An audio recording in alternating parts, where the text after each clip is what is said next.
Hi, this is Raptor Echo 98 reporting in. This is my first vlog. I made this homemade spear about a week ago. I like it a lot.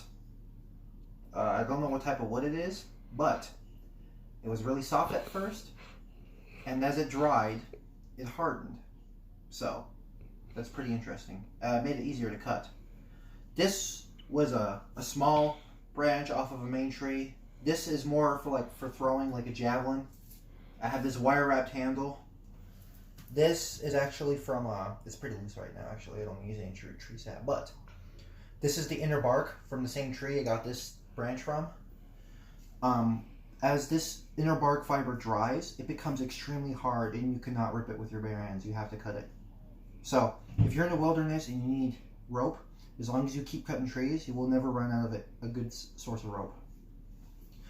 I just left the bag unaltered because, you don't stab with the bag, although I guess I could clean it up a bit. Here's the business end right here, folks. This I sharpened with it's a cheap knife. I mean, it got the job done. This is more for throwing, like I said, so it doesn't need to be that sharp. It has no momentum with the rest of the stick, the javelin. But I do have a bigger one here. This is not a good example of a spear at all, but because it has multiple points where it curves off left and right and it can shatter easy. But to be honest, this big one was actually my first ever spear I made. I made this one about a week ago, so it's had ample time to dry and harden also. This one was actually from a tree. Like, I just cut it down with an axe, and then chopped off all the sides, all the branches and the leaves. And this is about my height. Actually, it's about a foot taller, which you want for a actual thrusting spear, because you want to have a good reach. So yeah, just bears or raccoons. Actually, when I was sharpening this one, I saw a raccoon, so I chucked my smaller spear at it. I missed on purpose, not only because I'm bad with this aim with a spear, but also to scare it off, because those things can claw you pretty good. Just a fun fact. It does need some work. As you can see, you can still see the little knobs and the knots in the bark where the side branches were. And this missing here was another branch. I had to cut it off because I didn't want a double forked spear. It's not economical for throwing. It's not balanced. It's not balanced at all. It's like right here. Unlike my javelin, which is balanced about in the middle, about where my wrap is. And that's another cool thing with the wire wrap, is that you always know where it's balanced at, because that's the indicator. And that's where you want to throw. You want to throw at the center of the balance. So you have all this weight back here. This is for more for short range. So this weight, well, at least the way I throw, as you get back, you never hold it like this when you throw. You have too much contact and you either let go too late or too early. You want to hold it. It's not natural to go like this. What's better is to use this. We have this natural ridge in our hand like this. So you want to hold it like this. Put one finger supporting yourself. Put your hand out. At least what I don't know. Everyone has their preferences, okay? You extend your arm.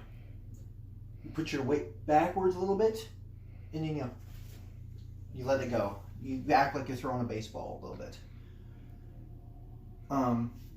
I've never hurt anything with a spear before, let alone thrown anything at an animal with this before, but I think that this would put the hurting on somebody if they got hit.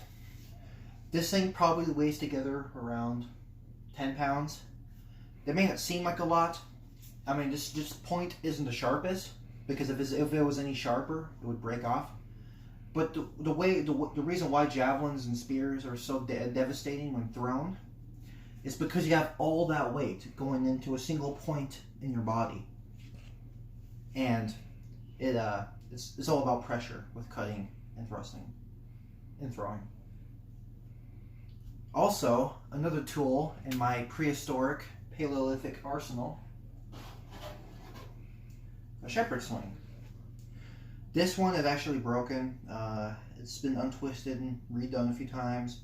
This was my first ever one, folks. So give me a break here. Put your pouch. You put your rock in the pouch right here. It's a split pouch design, so you can put a variety of projectiles in here. Anything from nuts and bolts to rocks and stones. One finger goes on your ring finger or your middle finger. I prefer the middle finger because if you have your ring finger, it rotates along with it too, and it fucks up my aim. So, and you take your rock, you put in a pouch, and then you pinch the end. I put some candle wax. I melted some candle wax together so it holds the knot in place. Actually, it's better to use hot glue nowadays because the wax does erode over time compared to hot glue. So you cup it, and then it's supposed to look like something like this. Like I said, this thing is not in good condition at all. It's basic jute twine. You twirl it around. The gravity keeping the rock in the pouch. I don't want to put a hole in my ceiling here, guys. You aim. There's not really a way to aim. You just have to have muscle memory. And then you whip it. You throw it like a baseball, only you let go. It's like an extension of your arm. That's the reason why it's so powerful. Because the average person's arm is like, what, 72 inches long? Their wingspan is... Their average arm length for a single arm is like 40 inches or something like that. This, look how long my arm is now. If I was to straighten this, that's pretty damn long. This is like another arm. So it's like making your arm, it gives it more leverage. And you let go. When you let go, the momentum of the swing, and then it just goes that direction, like whichever way you. The thing about it is, it's sort of dangerous around people, obviously for reasons. But if it slips out of the pouch, it's gonna hurt. It might leave a bruise, but it's not gonna have the head-splitting capabilities of a forward throw, like a full-on swing. So it's gonna hurt a lot. People have been killed with this. This was an ancient weapon. The Romans used these. They would put lead projectiles in them for more punch and more range. It's been recorded that a Roman soldier could hit target with a sling from 100 U.S. yards away. Romans had their own measuring system and all that stuff, but yeah, these things were fucking powerful. And for a long time, they were better than bows. Because bows, when slings were popular, bows were basic. They only went about 100 feet. But if you trained most of your life with this, you could be very proficient and you were extremely deadly. This is one of those ambiguous weapons that have been used in every culture around the world. A lot of countries and nations and cultures have used them. Even Native Americans had their own version of this. They put it on a stick, so it'd be a staff sling, so you get even more leverage. So it'd be like almost like a catapult. But that's for a whole different video. We're just talking about the basic hand sling. There's different materials you could use. You could use leather or paracord. I've made one out of paracord. Don't know where it went, but it was kind of shit. Most of the time, I use like silk for the pouch, and it's not good because it doesn't cup, and the projectiles will just slip out, and I occasionally would hit myself in the inner thigh with it. So you could use anything. This thing, you could also practice with marshmallows, jumbo marshmallows. If you're indoor, if you want to do it indoors, just make sure you don't hit a vase or anything like that. But some countries took their slinging very seriously, like the Balearic Islands. That's actually their national sport. Eventually, I want to get good enough so I can compete in that sport.